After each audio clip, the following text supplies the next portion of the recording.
Hey guys, what's up? Tyler Clark here. Long time no talk. I'm sorry I haven't made any more tutorial and type stuff like this or reviews in a while. I was really wanting to do it more often, but I got caught up in doing some projects for some other people, and I'm actually trying to finish an actual EP and get it out on Beatport since my label just got approved and everything, so I'm pretty excited about that. But anyway, before I get started with this tutorial, I wanted to ask a favor from you guys. There's a contest I've entered. The link will be in the description. Currently, right now, I'm in like 80-something place out of 1,000 or so other producers and whatever. But all you have to do is go to that link and click vote, and that boosts me up. That's really, honestly, all I need you to do. So if you could do that, take like 10-15 seconds depending on how fast your internet is, and just hop on over there, do that, and jump back. That would be awesome. But anyway, today I'm going to be teaching you the very basics of mixing and mastering. I mean, actually more towards the mixing side and prepping for mastering. I'm really not going to go into mastering at all. But over the few years I've been doing this, I'm by no means a professional at all. I have no schooling, nothing like that. Everything I have done and have is self-taught. Everything I've learned is self-taught. Or I've had really good friends like Andrew or Jeremy and a few other guys that have been nice enough to critique my stuff and actually give me pointers and tips over the years, which is another huge thing. A very big key to mixing and mastering is having good friends that have a good ear, that'll sit and listen to your stuff and actually, tell you what they think and be honest with it. But anyway, so let's just get right down to it. The two big things for just basic mixing and mastering are volume levels of your sounds and your samples, and where they fit in the frequency range as far as EQs and stuff like that. Down here your 20 hertz, and which is your low frequencies, the bass rumble.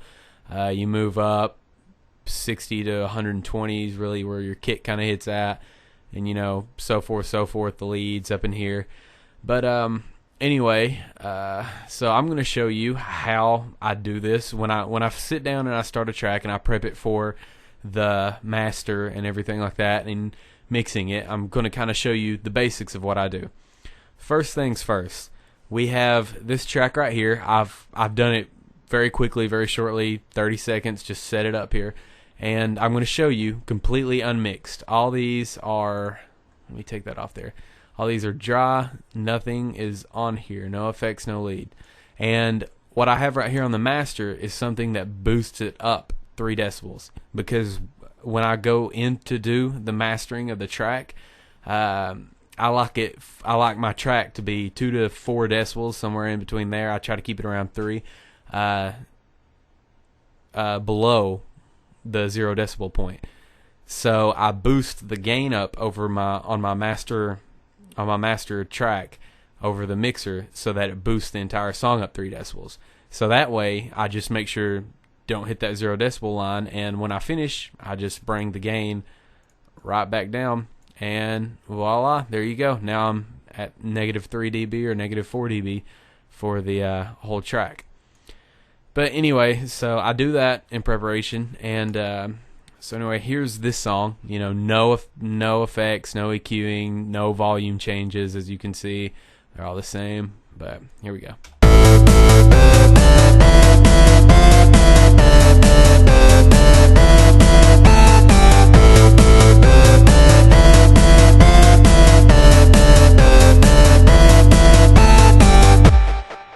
Okay, as you can hear, you can't really hear the kick drum. The hi-hats are kind of drowned out a little bit by the highs on that lead. The bass is just swallowing everything up. That bass is way too loud. I mean, you can visually even see down here on the levels, like right there. You might have to full screen this, by the way, if you're using your computer, because I don't think any of you guys can see without full screening this. But anyway, right here's the bass, right here's the lead, my open hi-hat, my snares. I have 2 snares and my kick drum. And you can even visually, you can see the levels, how the bass line is just overwhelming everything else, and so is the lead. I'll show it to you one more time. Pay attention to this down here.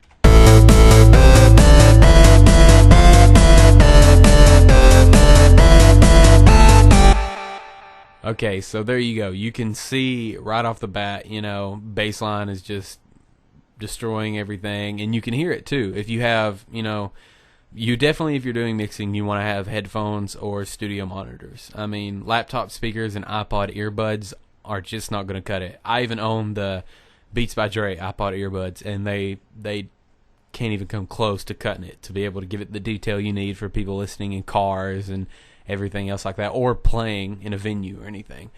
But alright, so here we go. So after we've got, we see, we hear, we've diagnosed the problems, we know what's going on, we know the bass is way too loud, we know the lead is too loud, the kick drum's not loud enough, blah blah blah blah blah blah. So what you want to do is you want to go in here and you want to start balancing everything out. I like to start with the loudest, most overwhelming thing first. So, like I said, the bass line, I like to bring that down enough to where you can hear the kick drum. You should be able to hear, as I adjust this, the difference in the mix to where you can start hearing the kick drum and more of the detail of the song more as I pull the bass line down.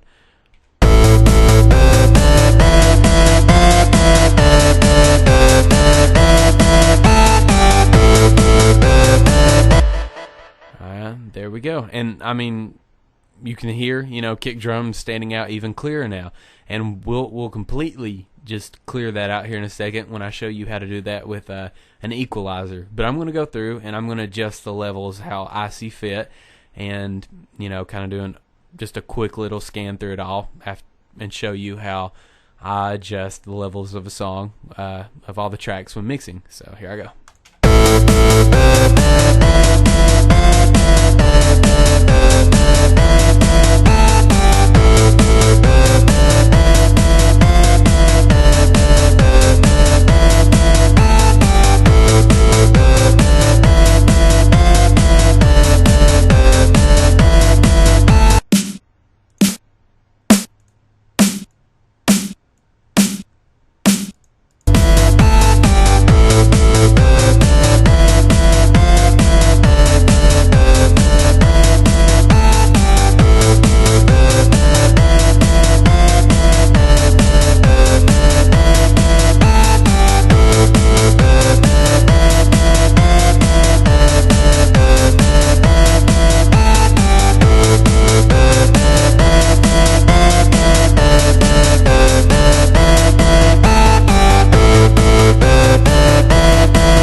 Okay, so there we go. I kind of floored the levels just a little bit, as you can see. A little bit more than I want, but I'm just trying to do it quickly here. So anyway, you can see now, I've got the kick drum raised up. I'm not layering kick drums, by the way. It's just one single sample, so that's why I've got that so boosted up. Adjusted the snares, adjusted the hi-hats, pulled down the bass line, and pulled down the lead just a little bit.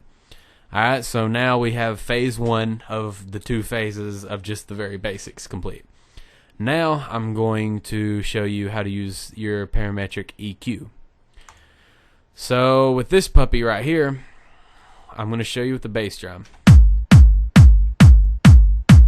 I don't know how your EQ will look, but if it's got any count to it and it's anywhere even close to decent, it's going to have variables to where you can adjust along the frequency path, and it's going to show you where your strongest frequencies are hitting. So as we analyze this kick drum,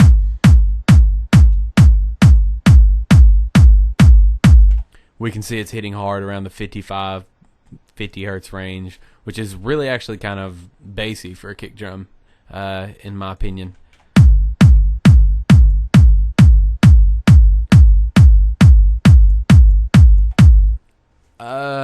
From experience, this is where experience comes into play.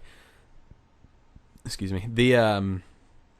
The kick that kind of slaps you in the chest on the subwoofer is usually around 80 hertz, somewhere in between 60 to 80, and then around the 120 and 110 is usually that higher kick that you'll hear the kind of pops and stuff in on your iPod earbuds, and that even goes up to like 170 hertz in that range. But for our sake, since we're just doing kind of a quick job, we'll want to boost this a few decibels right around 85 hertz. You don't have to, you can, but let's hear this. I'll even go 90 with that. Alright, so we have our kick EQ'd.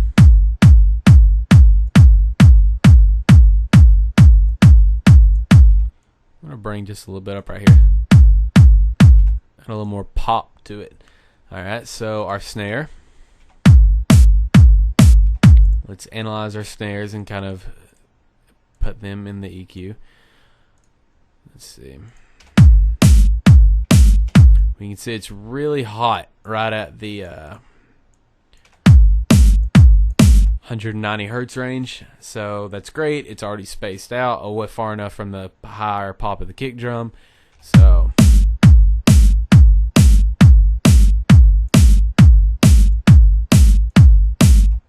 right here, what I'm doing with the farthest right EQ band is I'm boosting up just a little bit so it gives it a more airy sound to the sample.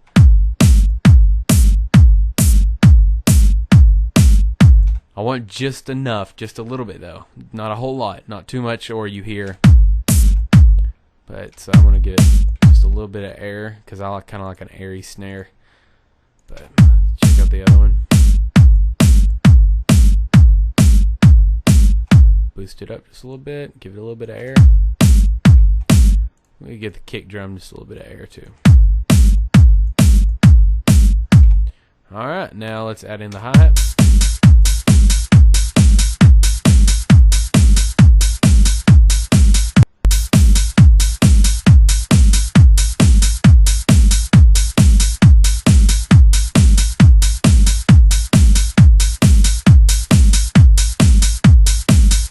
Brighten it up just a little bit. Alright, now let's go to the meat of the song. Let's check out the bass line.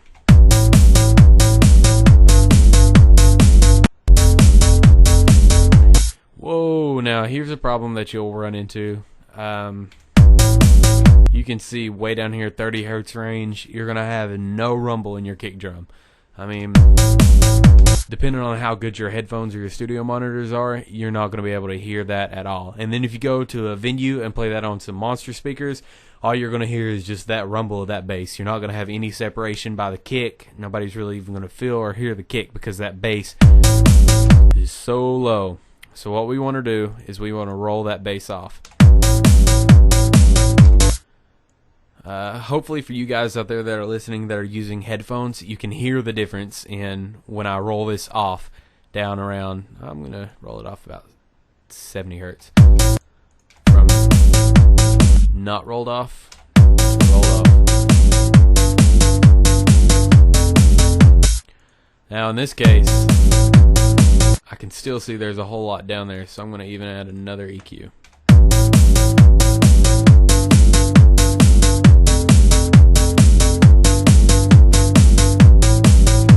Just keep those lower frequencies from being too vicious, because when you have your kick drum hit, you want to hear that boom, and you don't want it to be pull, pull, pull, pull, because that bass is already rattling your subwoofer. So, all right, we have that.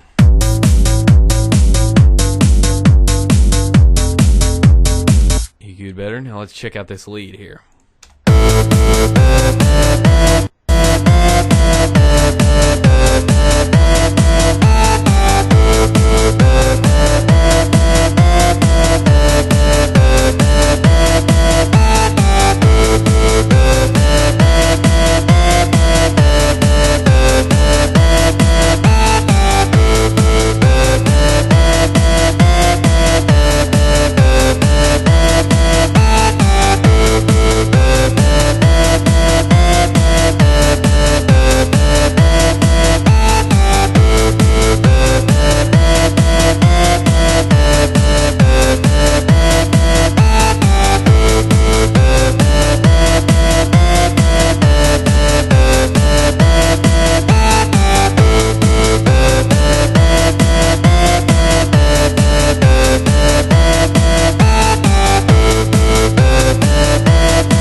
Okay, there we go. I've done a really sloppy job because I'm trying to do this quick in under 20 minutes when normally if I'm mixing a track, I kind of set aside a whole day for this. I do it as I go with the song and stuff like that too also. But, so I'll bring the gain down.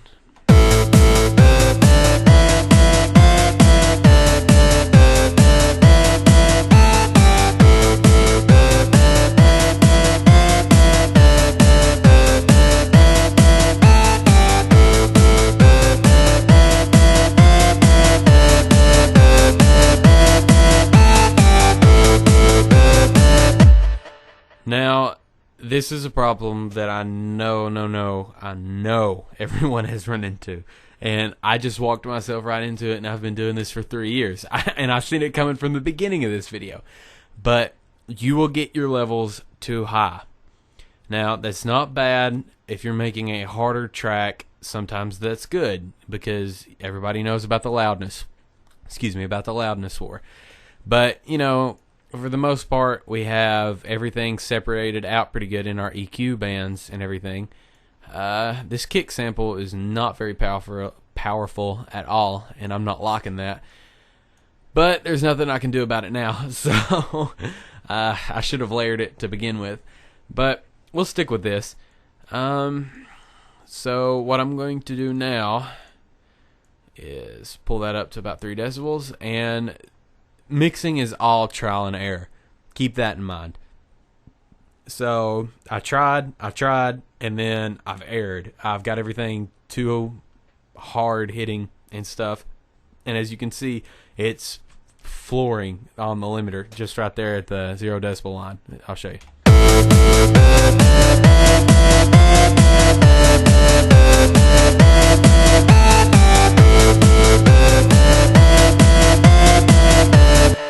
What we want to do is have that peak right there at the top be nipping that, or just be a little bit higher than that. So what we need to do here is bring all our levels down. Since we've already got this pretty well separated out with our EQ, so it's cleared things up, what we want to do is we'll slowly bring in each thing one by one and adjust the volume until it sounds right by our ears. Right now, my ear, because obviously you can't do this with me. But anyway, here we go. We'll go for it. I'm going to start off. I'm going to do this just real quick and let you guys watch and kind of see what I'm doing, so you can practice it later on your own. But here we go.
Alright, really simple techno beat. We just cleaned it up.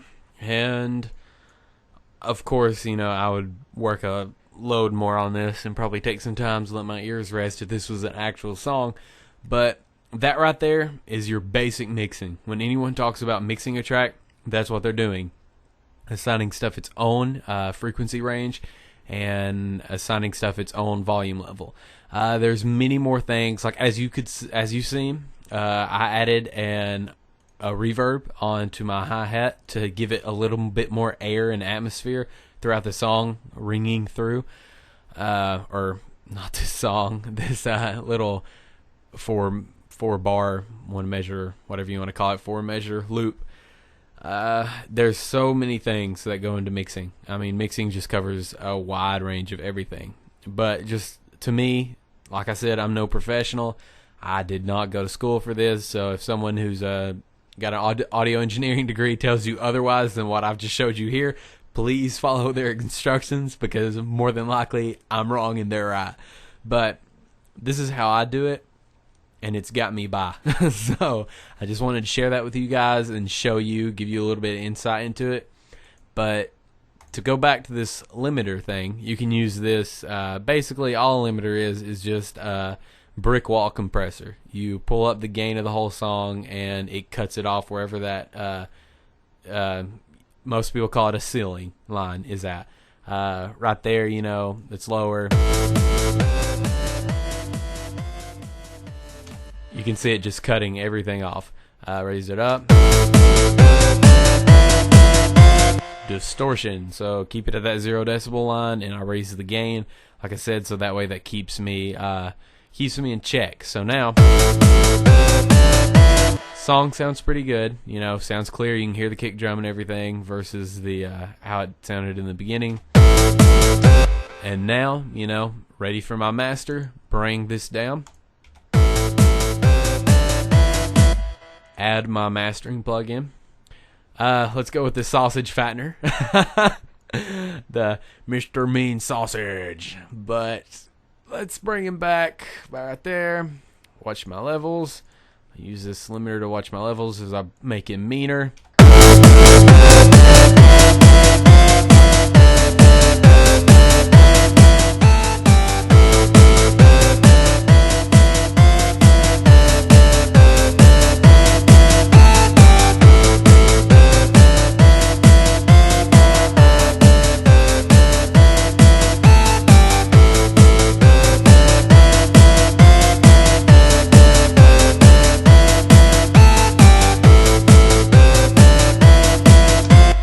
There we go.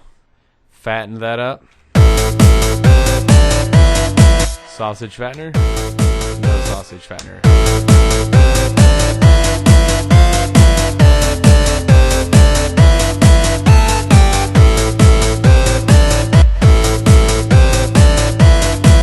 So there you go, guys. That's the very basics of mixing and prepping it for a master. I don't use the sausage fattener as a mastering agent. I just wanted to throw that on there since I made my last video about it.